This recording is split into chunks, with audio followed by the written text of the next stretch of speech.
Assalamualaikum warahmatullahi wabarakatuh. Hai, nama saya Firlin Solehatunisa. Saya dari Universitas Bina Bangsa. Di sini saya sedang berada di toko parfum. Saya akan mewawancarai seorang pemilik toko parfum, yaitu dengan tema pemberdayaan UMKM. Yuk simak wawancaranya.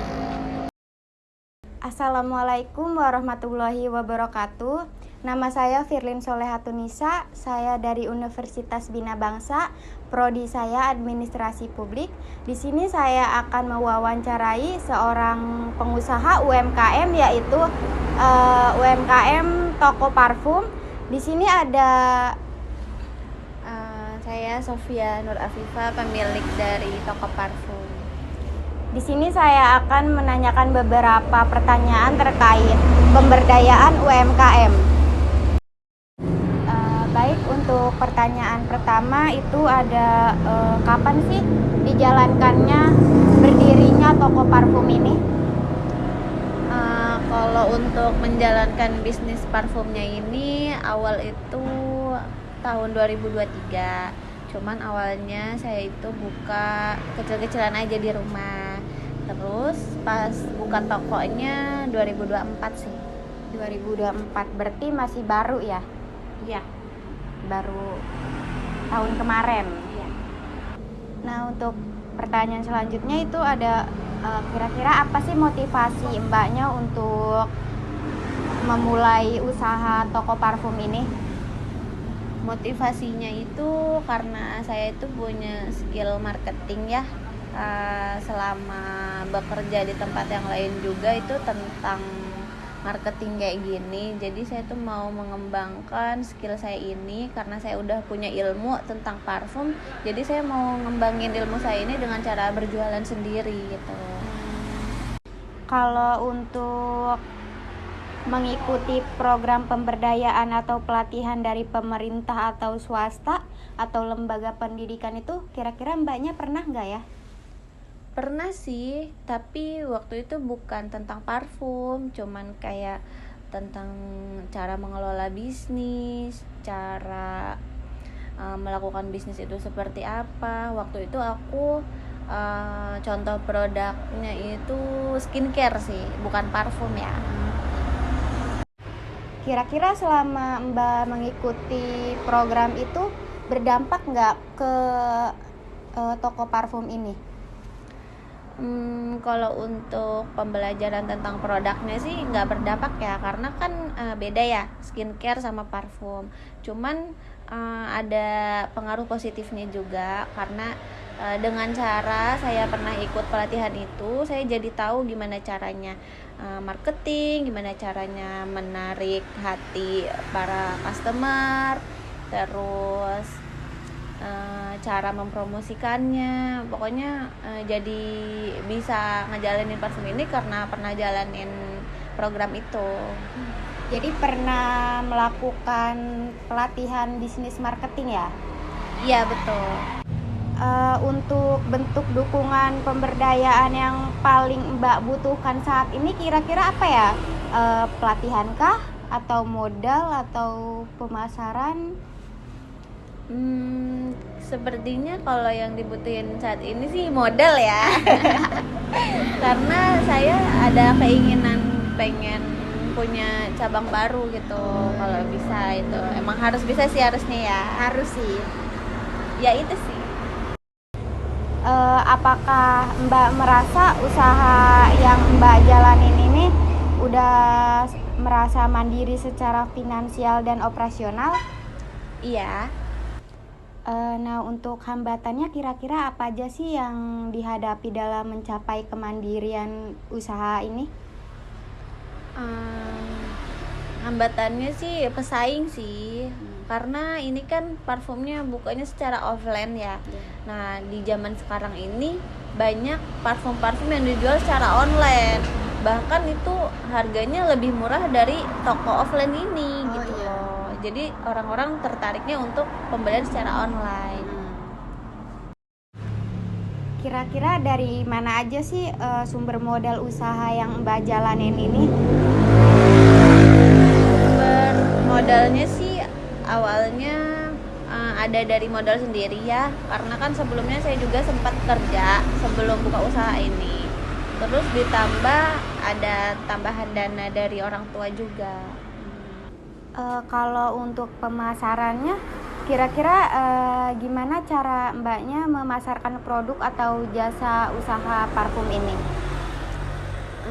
Selama ini sih caranya cuman nge-share ke teman-teman aja sama ke sosmed. Cuman belum pernah coba jualan secara online gitu, cuman promosi ke teman-teman aja lewat sosmed sih. Dari WA gitu ya contohnya?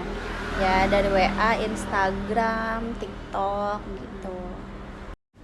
Kira-kira dengan Mbaknya memasarkan di sebuah media sosial kayak IG dan WA itu, apakah membantu dalam meningkatkan omset? Saya rasa sih iya, dan berpengaruh banget sih. Kira-kira apakah Anda memiliki karyawan? Belum ada sih, selama ini masih saya sendiri yang mengelola parfumnya. Oh, jadi belum punya karyawan gitu ya? Iya, belum punya. Kira-kira apa sih target Mbaknya untuk ngerencanain pengembangan usaha toko parfum ini selama 1-3 tahun ke depan gitu? Pengennya sih bisa buka cabang ya. Amin. Amin.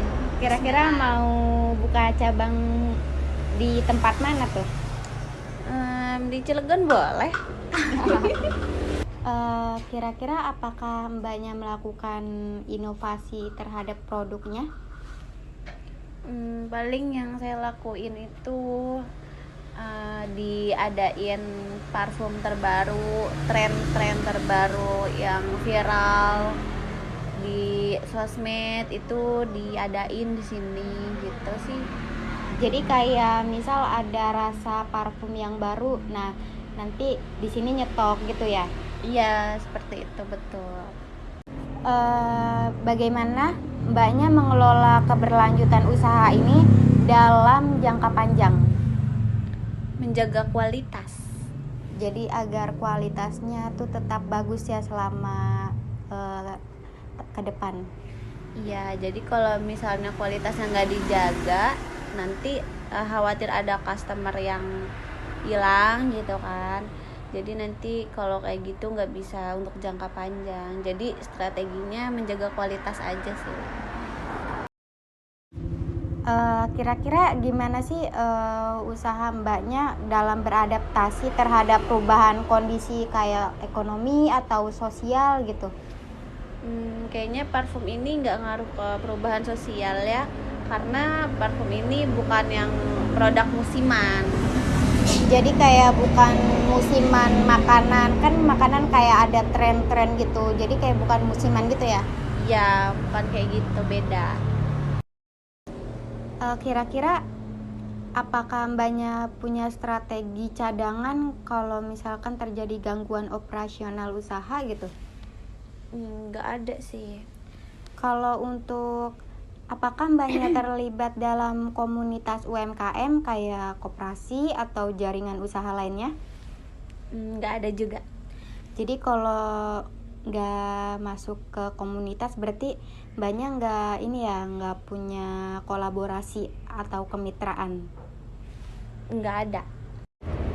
Kira-kira usaha Mbak ini udah memiliki izin resmi atau legalitas usaha seperti NIB belum ya?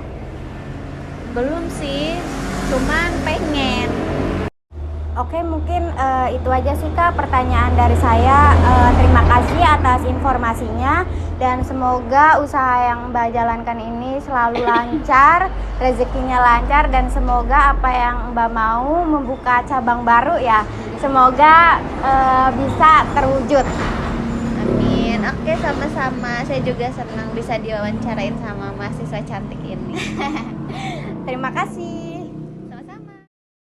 Baik, kesimpulan yang dapat saya ambil dari wawancara ini, menurut saya, dalam memulai sebuah bisnis, termasuk bisnis UMKM, kita harus memiliki sebuah skill untuk mengelola sebuah marketing yang baik.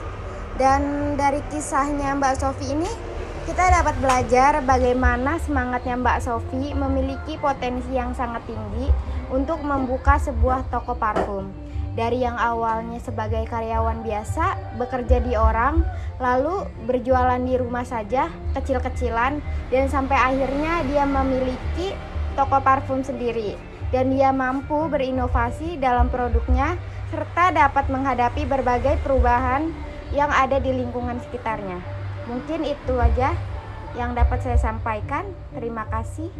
Wassalamualaikum warahmatullahi wabarakatuh.